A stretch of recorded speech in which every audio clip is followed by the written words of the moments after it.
بسم اللہ الرحمن الرحیم۔ کتاب اصول دین صفحہ نمبر 125 ہے۔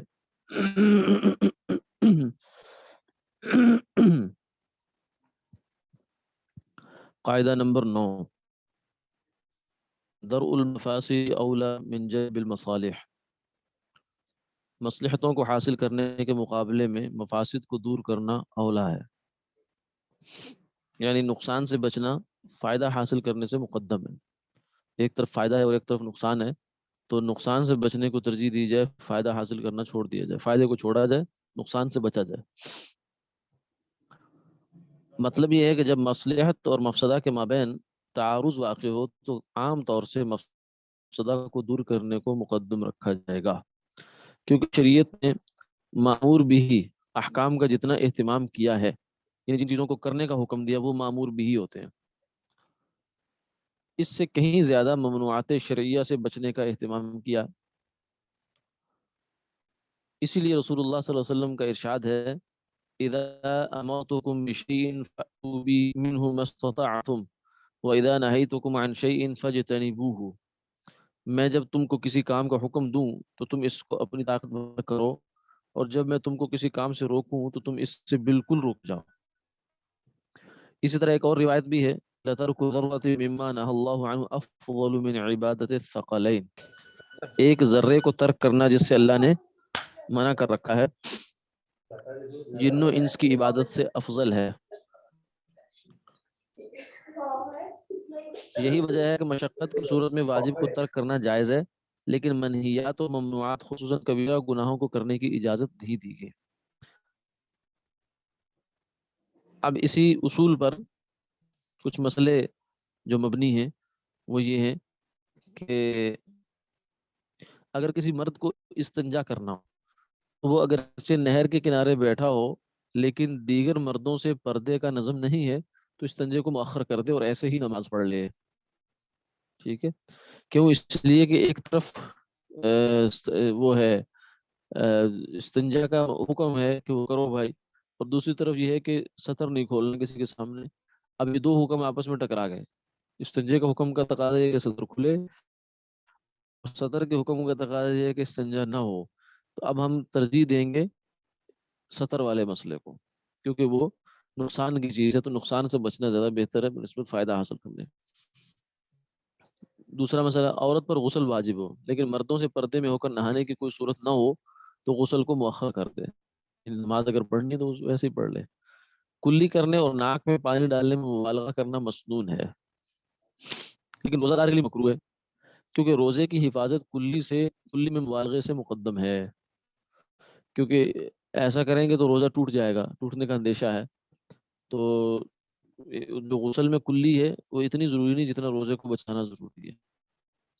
مسئلہ، وضو میں داڑھی کا خیال مسنون ہے لیکن حالت احرام میں مکروہ ہے۔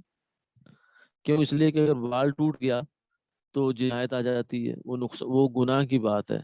خلال سنت ہے، ایک طرف گناہ ایک طرف سنت ہے، تو گناہ کو چھوڑے، سنت کی خیر ہے۔ البتہ بعض صورتوں میں مفسدہ کو دور کرنے کے مقابلے میں جلب مصلحت اولا ہوتی ہے، جیسا کہ حدیث میں آیا ہے کہ جو لوگوں کے درمیان صلح کرائے اور وہ اس کی خاطر کچھ غلط بیانی بھی کرے تو یہ جھوٹ شمار نہیں ہوگا۔ اس لیے جیسے کہ چند موقعوں پر اس کی اجازت دی گئی۔ لوگوں کے درمیان صلح کرانے کے لیے دو دوست آپس میں لڑے ہوئے ہیں، رشتے دار آپس میں ہیں، تو یہ آدمی چاہتا ہے کہ ان دونوں کے تعلقات اچھے ہو جائیں، تو اس کے لیے اس کو تھوڑی بہت 19-20 کرنی پڑے تو گنجائش ہے۔ جنگ میں یعنی اس کو پکڑ لیا دشمن نے، کافروں نے پکڑ لیا ایک مسلمان کو، اور وہاں اسے پوچھتے ہیں کہ مسلمان کتنے ہیں یا کس طرف ہیں، تو وہاں اگر یہ کہے کہ بھائی سچ بولنا چاہیے چاہے جان پہ بنی ہو، کوئی تمہاری جان پہ بنی ہوگی ٹھیک ہے لیکن مسلمانوں کی جانوں کو تو ساتھ نہ کھیلو، تو وہاں یہ کہہ دے کہ بہت زیادہ ہے، اگر تعداد 1000 ہے تو یہ کہہ دیتے 5000 ہیں، تو پھر اس سے وہ نہیں ہوگا، جھوٹ کا گناہ نہیں لکھا جائے گا۔ اسی طرح انہوں نے پوچھا یہ کس طرف ہے، مغرب کو ہے مشرق کو، یہ کہتا ہے شمال کی طرف ہے، تو شمال کی طرف چلے گئے، تو یہ گنجائش ہے اس کی۔ بیوی کے ساتھ جھگڑے سے بچنے کے لیے بھی جھوٹ بولنے کی اجازت ہے، اپنا حق حاصل کرنے کے لیے اور اپنے سے ظلم کو دفع کرنے کے لیے۔ نمبر 5، شفا کرنے والے کو جب رات کے وقت جائیداد کی فروخت کا علم ہوا، اس نے اس وقت زبان سے کہہ دیا کہ میں شفا طلب کرتا ہوں، اور پھر دن میں جب گواہ دستیاب ہوئے تو ان کے سامنے یوں کہے کہ مجھے اب جائیداد کی فروخت کا علم ہوا اور تم گواہ رہو کہ میں شفا طلب کرتا ہوں، کیونکہ اگر وہ یہ کہتا ہے کہ مجھے رات کو فروخت کا علم ہوا تو اس کا شفا کا حق جاتا رہے گا۔ اسی طرح اگر اسے نابالغہ کا نکاح باپ دادا کے علاوہ کسی اور ولی نے کر دیا تو اس کو خیار حاصل ہوتا ہے، چاہے تو اس نکاح کو باقی رکھے بالغ ہونے کے بعد، اور چاہے تو نکاح فسخ کر دے۔ اب وہ بیچ رات میں بالغ ہوئی یعنی حیض آنا شروع ہوا تو صبح کے وقت وہ یوں کہے کہ میں نے اب خود دیکھا ہے اور میں نکاح فسخ کرتی ہوں، یعنی جب کہ اس کو وہ نکاح منظور نہ ہو۔ نمبر 7، کسی کی جان بچانے کے لیے ایک شخص جس کے تیور بتا رہے ہیں کہ وہ زید کو قتل کرنے کے در پہ ہے، وہ پوچھتا ہے کہ تم نے زید کو دیکھا ہے؟ تو زید کو ناحق قتل ہونے سے بچانے کے لیے دیکھا بھی ہو تو کہہ سکتے ہیں کہ نہیں دیکھا، یا اس کو ڈی ٹریک بھی کر سکتے ہیں کہ وہ زید گیا تو سامنے ہے، ہم کہہ دیں کہ دائیں گیا ہے یا بائیں گیا ہے، تو نتیجہ یہ ہوگا کہ اس کو کچھ نہ کچھ مل جائے گی، ریلیف مل جائے گا، وہ نکل جائے گا۔ قاعدہ نمبر 10، العادت محکمۃ، عرف عادت اور رواج کا اعتبار ہے۔ اس قاعدے کا دلیل امام احمد رحمۃ اللہ علیہ کی کتاب السنہ میں مذکور حضرت عبداللہ بن مسعود رضی اللہ تعالیٰ عنہ کا یہ ارشاد ہے، ما رآہ المسلمون حسنا فهو عند اللہ حسن، کہ وہ چیز جس کو مسلمان اچھا سمجھے وہ اللہ کے نزدیک بھی اچھی ہے۔ مطلب یہ ہے کہ جس چیز کا مسلمان اعتبار کریں جبکہ وہ قرآن و حدیث کی نص صریح کے مخالف نہ ہو اور نہ ہی اصول دین سے متصادم ہو تو شریعت کے احکام میں بھی وہ معتبر ہے۔ مثلا ہمارے رواج میں صرف بھیڑ کی وغیرہ کی سری کھائی جاتی، گائے یا اونٹ کی سری نہیں کھائی جاتی۔ اب ایک اس نے قسم کھائی کہ وہ سری نہیں کھائے گا، تو اگر اس نے بکرے کی سری کھائی تو اس کی قسم ٹوٹے گی، اور اگر اس نے اونٹ یا گائے کی سری کھائی تو اس کی قسم نہیں ٹوٹے گی۔ غرض رواج و عادت کا اعتبار کیا گیا اور اس شخص کی قسم بکرے وغیرہ کی سری کے ساتھ خاص ہو گئی، حالانکہ سری کے لفظ تو گائے کی سری پر بھی بولا جاتا ہے اور اونٹ کی سری پر بھی بولا جاتا ہے، لیکن چونکہ عرف بتا رہا ہے کہ یہ لفظ بکرے کے ساتھ خاص ہے، لہذا عرف کو ہم نے اتھارٹی مانا اس کی قسم کے ٹوٹنے نہ ٹوٹنے میں۔ کسی شخص نے قسم کھائی کہ خدا کی قسم زید کے گھر میں قدم نہیں رکھوں گا، کیونکہ عرف و رواج میں قدم رکھنے سے مراد داخل ہونا ہے، لہذا شریعت کی اس قسم میں عرفی مراد کا اعتبار ہوگا۔ اس لیے اگر وہ شخص زید کے گھر میں داخل ہوا تو اس کی قسم ٹوٹے گی، اگر وہ زید کے گھر کے باہر کھڑا ہو گیا اور ٹانگ آگے بڑھا کر صرف اپنا ایک قدم زید کے گھر میں رکھ دیا تو اس سے قسم نہیں ٹوٹے گی۔ تو یہاں بھی حالانکہ جو لفظ ہے وہ کچھ اور تقاضا کر رہا ہے، لیکن عرف نے اس لفظ کی جو دائرہ کار ہے اس کو محدود کر دیا کہ نہیں، اس سے مراد صرف یہ ہے۔ عمل کثیر سے نماز ٹوٹ جاتی ہے، یہ ایک اصول ہے۔ عمل کے مراد کام، کثیر زیادہ، زیادہ کام کرنے سے، زیادہ حرکت کرنے سے نماز ٹوٹ جاتی ہے۔ اب زیادہ حرکت کا معیار کیا ہے؟ کون سی حرکت زیادہ ہے، کون سی حرکت کم ہے؟ اس کا جاننے کا ایک ضابطہ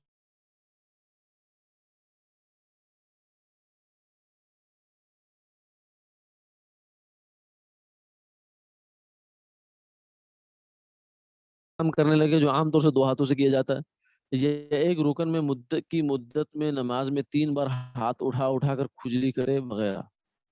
باقی تفصیل اس کی وہ تو مسائل بحث پر، میں یہاں صرف ایک مثال دینا مقصود ہے کہ یعنی شریعت نے اپنے حکم کے لیے عرف اور عادت کو بنیاد بنایا ہے۔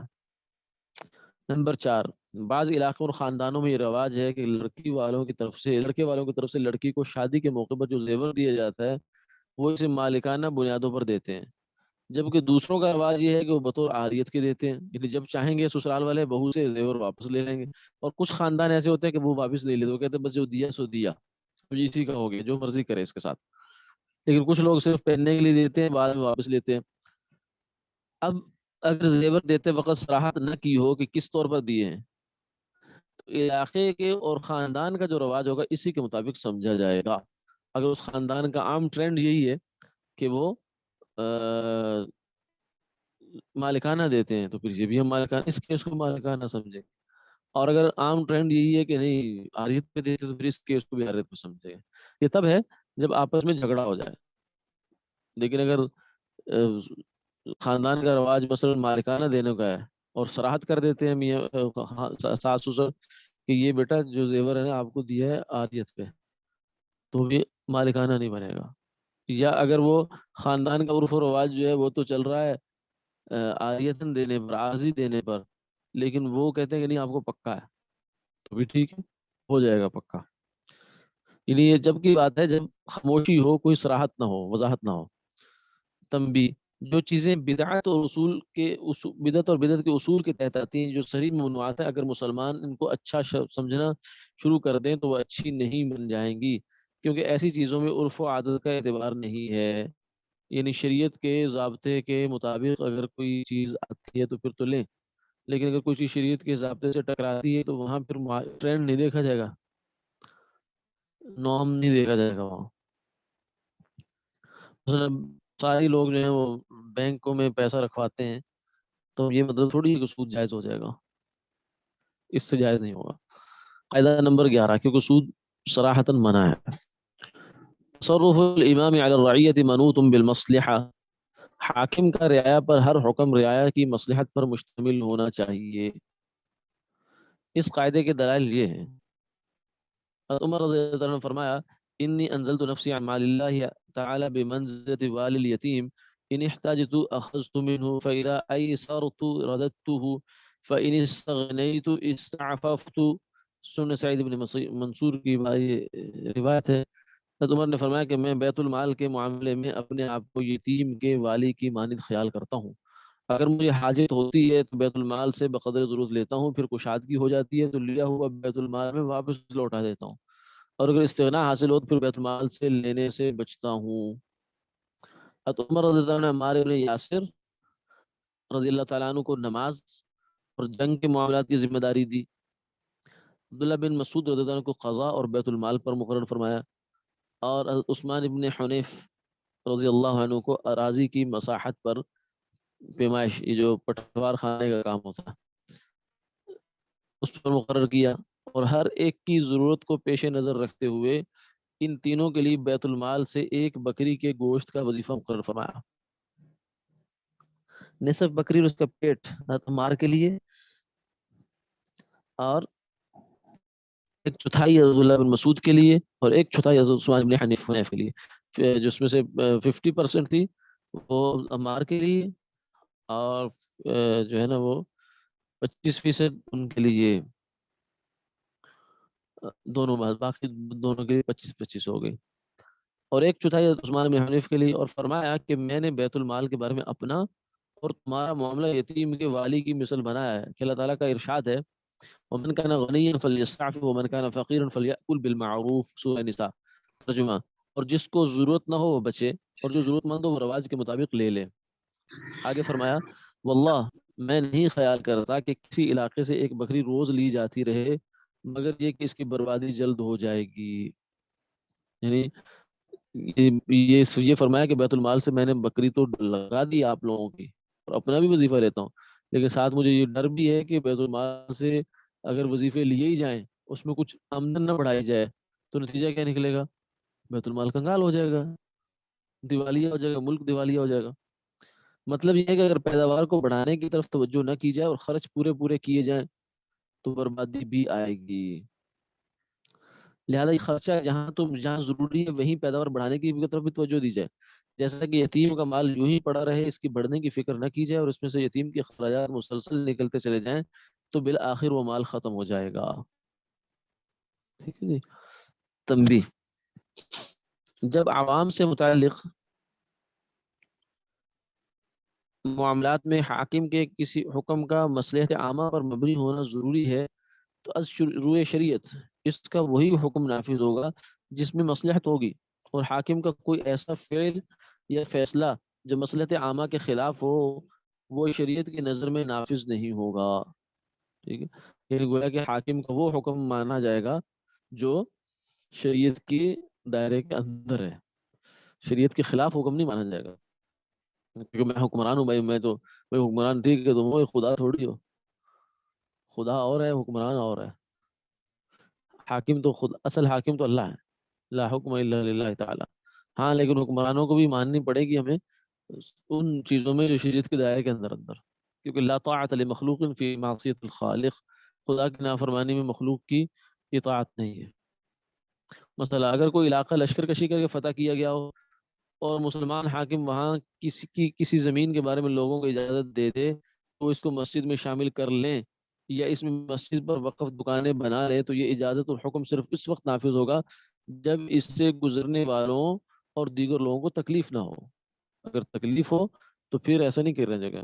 اور اگر علاقہ صلح سے فتح کیا گیا ہو تو اس کی اراضی اس کے سابقہ مالکان کی ملکیت میں باقی رہی، لہذا حاکم ان کی مملوکہ اراضی میں ایسا حکم اور ایسی اجازت نہیں دے سکتا، اور اگر ہٹا دے تو وہ شریعت کی نظر میں نافذ نہیں ہو، اور اگر کر دے اور اگر دے حکم تو وہ حکم شریعت کی نظر میں نافذ نہیں ہوگا۔ قاعدہ نمبر 12، الحدود تدرأ بالشبہات، شبہات کی وجہ سے حدود ہٹائی جاتی ہیں، دفع کی جاتی ہیں۔ ابو ہریرہ فرماتے ہیں کہ رسول اللہ صلی اللہ علیہ وسلم نے ارشاد فرمایا، ادفعوا الحدود ما استطعتم، ابن ماجہ، جہاں تک تم سے ہو سکے حدود کو ہٹایا کرو۔ عائشہ رضی اللہ عنہا نقل کرتی ہے کہ رسول اللہ صلی اللہ علیہ وسلم نے ارشاد فرمایا، اذروا الحدود عن المسلمین ما استطعتم فإن كان له مخرج فخلوا سبيله فإن الإمام أن يخطئ في العفو خير من أن يخطئ في العقوبة۔ ترمذی شریف کی روایت ہے، جہاں تک تم سے ہو سکے مسلمانوں سے حدود کو دور کرو، اور اگر مسلمان کے لیے خلاصی کی کوئی صورت ہو تو اس کا راستہ چھوڑ دو، کیونکہ حاکم خطا سے کسی کو معاف کر دے کیا کہہ یہ رہے اس سے ہو؟ بہتر ہے کہ وہ خطا سے کسی کو سزا دے۔ بتایا ہے میرے خیال سے میں نے 25 اور 26 26 کو ہے فتح میری القدیر میں ہے ویڈنگ کہ دسمبر۔ تمام علاقوں کے فقہا کا اس بات پر اجماع و اتفاق ہے کہ شبہات سے حدود کو دور کیا جائے گا، اور اس بارے میں جو حدیث ہے وہ متفق علیہ ہے اور امت نے اس کی تلقی بالقبول کی ہے، جس کی وجہ سے وہ عزل الحکم متواتر کے درجے میں ہو گئی۔ اب شبہات کی کچھ قسمیں ہیں، شبہات کی چند قسمیں ہیں۔ نمبر 1، محل میں شبہ۔ رسول اللہ صلی اللہ علیہ وسلم نے ارشاد فرمایا، انت و مالک لابیک، ابن ماجہ، تو اور تیرا مال باپ کا ہے، یعنی بیٹے سے کہا۔ اس سے یہ شبہ ہو سکتا ہے کہ بیٹے کی باندھی بھی باپ کی ہے، اس لیے باپ اگر بیٹے کی باندھی سے مباشرت کرے تو اس شبہ کی گنجائش اس کو ملے گی اور زنا کی حد اس پر نہیں لگے گی۔ اب بیٹے کی باندھی جو کہ بیٹے کا مال ہے، زنا کا محل ہے، اور اس میں شبہ ہے، اور یہ شبہ خود شریعت کی طرف سے وارد ایک نص پر مبنی ہے، اس لیے یہ محل میں شبہ کی مثال ہے۔ تو اس میں لیکن یہ مطلب نہیں ہے کہ حد نہیں لگے گی تو گناہ نہیں ہوگا، گناہ تو ہوگا اگر جان بوجھ کر کرے گا تو۔ جس کو الفاظ کنایہ کے ساتھ ایک طلاق بائن ملی جس عورت کو، اکثر صحابہ کا یہ قول ہے کہ الفاظ کنایہ سے دی ہوئی طلاق طلاق بائن ہوتی ہے، لیکن بعض صحابہ کا قول ہے کہ وہ رجی ہوتی ہے، جس سے عدت پوری ہونے تک نکاح نہیں ٹوٹتا۔ اس اختلاف کی وجہ سے عدت کے دوران اس طلاق یافتہ عورت میں حلت کا شبہ موجود رہے گا، اس لیے اگر کسی نے دوران عدت اس سے صحبت کر لی تو حد نہ لگے گی۔ یہ بھی محل کے شبے کی مثال ہے۔ دوسرا شبہ ہوتا ہے فعل کا شبہ، یہ اس شخص کے حق میں ہوتا ہے جس پر حلت و حرمت مشتبہ ہو جائے اور جو حلت کی فی الواقع دلیل نہیں اس کو حلت کی دلیل سمجھ لے۔ مثلا میاں بیوی ایک دوسرے کی مملوکہ چیزیں بلا تکلف استعمال کرتے ہیں اور اپنے لیے ان سے نفع اٹھانا مباح سمجھتے ہیں۔ اسی بات کو پیش نظر رکھتے ہوئے ایک شخص نے یہ خیال کر لیا کہ اس طرح سے بیوی کی باندھی سے بھی نفع اٹھانا اس کے لیے جائز اور مباح ہے، اس خیال سے اس نے اپنی بیوی کی باندھی سے مباشرت کر لی، تو اس شخص کا یہ فعل شبہ بالکل بے بنیاد نہیں ہے اور اس کو شبہ کا فائدہ حاصل ہوگا، یعنی اس پر حد نہیں لگے گی۔ گناہ ہونا وہ ایک الگ بات ہے۔ البتہ اگر وہ جانتا تھا کہ بیوی کی باندھی اس کے لیے حلال نہیں ہے اور پھر بھی اس نے باندھی سے مباشرت کی تو چونکہ شبہ موجود نہیں، لہذا اس پر زنا کی حد لگائی جائے گی۔ یہ فعل کے شبہ کی مثال ہے، کیونکہ اس کو فعل کے ارتکاب کے حرام یا حلال ہونے میں اشتباہ ہوا ہے۔ خود باندھی میں حلت کا کوئی شبہ شریعت کی طرف سے وارد نہیں ہے۔ نمبر 3، عقد کا شبہ۔ اس کا اعتبار امام حنیفہ رحمۃ اللہ علیہ نے کیا، امام یوسف اور امام محمد نے اس شبہ کا اعتبار نہیں کیا۔ مثلا ایک شخص نے کسی عورت سے بغیر گواہوں کے نکاح کیا، تو اگرچہ وہ جانتا بھی ہو کہ اس سے ایسا کرنا جائز نہیں ہے، لیکن اس کے نتیجے میں جو مباشرت وہ کرے گا اس پر زنا کی حد نہیں لگے گی، اگرچہ وہ گناہ ہے۔ یعنی ایک زنا وہ ہوتا ہے جو شریعت کی نظر میں زنا بنتا ہے، وہ تو حد کے لیے تو وہ ضروری ہے. اور ایک گناہ وہ ہوتا ہے کہ جو اللہ کی نظر میں ہو گیا لیکن یہاں عدالت میں اب اس کو پروف نہیں کیا جا سکا. جیسے مثلا ایک آدمی ہے, اس نے زنا کیا, تو 4 گواہوں نے اس کو دیکھ لیا اور جا کے عدالت میں انہوں نے گواہی دے دی. ٹھیک ہے, اب اس میں سے 3 تو باقی رہے, چوتھا پھر گیا.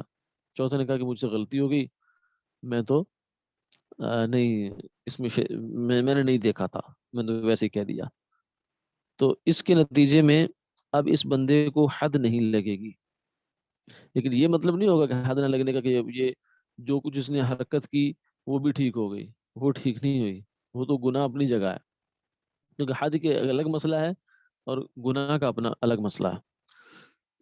تو آدمی جو ایسا کرے گا اس پر زنا کی حد نہیں لگے گی, کیونکہ اس نے بہرحال نکاح کیا, اور عقد نکاح بیوی کے حلال ہونے کا باعث ہوتا ہے. تو یہاں اگرچہ گواہوں کی شرط نہ پائے جانے کی وجہ سے عقد موجب حلت تو نہیں ہوا, یعنی وہ بیوی حلال تو نہیں ہوئی, لیکن حلت کے شبہ کا سبب ضرور بن گیا. اس لیے اگرچہ اس شخص کو تعزیر کی جا سکے گی لیکن زنا کی حد اس پر نہیں لگے گی, اور گناہ بھی ہوگا آخرت کے اعتبار سے اگر توبہ نہیں کرے گا تو. قاعدہ الخراج بالزمان, جہاں نفع اور فائدہ ملے وہیں ذمہ داری بھی ہوتی ہے. حدیث میں ہے ایک شخص نے ایک غلام خریدا, کچھ عرصے کے بعد خریدار نے غلام میں عیب پایا. ٹھیک ہے, وہ مقدمہ لے کر نبی صلی اللہ علیہ وسلم کے پاس آ گیا. آپ صلی اللہ علیہ وسلم نے غلام بائے کو واپس کر دیا. بائے نے کہا کہ اس نے میرے غلام کو استعمال کیا ہے, یعنی اس سے کام لیے ہیں.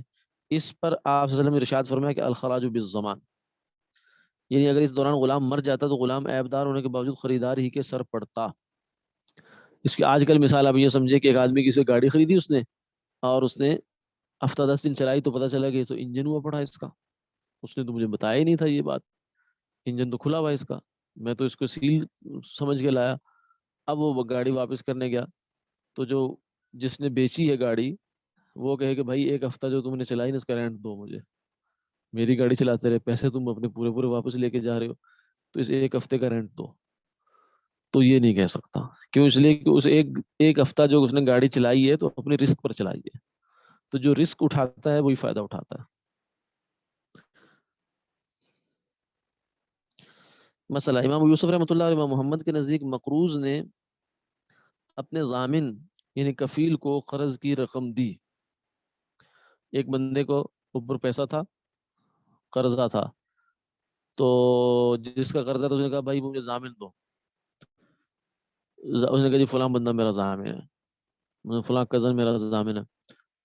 اب وہ وقت طے ہو گیا قرضے کا, تو اس نے کیا کیا, اپنے ضامن کو پیسے دے دیے کہ لو بھائی یہ تم ہی اس کو پہنچا دینا, جس کے پیسے اصل میں اس کو تم ہی پہنچا دینا کیونکہ تم ضامن ہو. تو اس صورت میں وہ جو ضامن تھا نا اس نے کیا کیا, وہ پیسہ بزنس میں یوز کر لیا, اپنے کاروبار. اس نے کہا اچھا اس کو میں جاؤں گا ہفتہ 10 دن میں تو اس کو پہنچا دوں گا, پیسے میرے پاس تو آگے نا, کم سے کم اتنی تسلی ہو گئی. تو اس نے اس کو استعمال کر لیا اور اس کو 1-2 ڈیل کر لی, کوئی ٹرانزیکشن کی, جس کے نتیجے میں اس کو اس پیسے سے فائدہ بھی ہو گیا. یہ مسئلہ ہے. امام یوسف امام محمد کے نزدیک مقروض نے اپنے ضامن یعنی کفیل کو قرض کی رقم دی, بیشتر اس کے کہ ضامن نے قرض خواہ کو اپنے پاس سے رقم لوٹائی ہو, یعنی ابھی قرض خواہ ضامن نے از خود پیمنٹ آگے نہیں کی تھی, ورنہ تو وقت آ جاتا اور ضامن پیمنٹ کر دیتا تو پھر شاید مسئلہ اور ہوتا, لیکن یہاں اس نے ابھی کی نہیں تھی. پھر ضامن نے اس رقم سے نفع بھی کمایا تو ضامن کے لیے نفع حلال ہوگا, اور اس کی وجہ یہی قاعدہ ہے کیونکہ تجارت میں وہ رقم لگانے سے وہ رقم ضامن کی ذمہ داری میں آ گئی, اور اگر تجارت میں نقصان ہو جاتا تو ضامن پر لازم ہوتا کہ وہ اتنی رقم اپنے پاس سے قرض خواہ کو ادا کرے. اس لیے یہی ایک ضابطہ یہاں بھی چلتا ہے کہ الخراج بالضمان. یہ چھوٹے چھوٹے ضابطے ہیں, یہ بڑے اہم ضابطے ہیں, ان کو یاد کر لینا چاہیے. یعنی جو رسک اٹھاتا ہے وہی رزق اٹھاتا, جیسا رزق ویسا رزق ویسا رزق.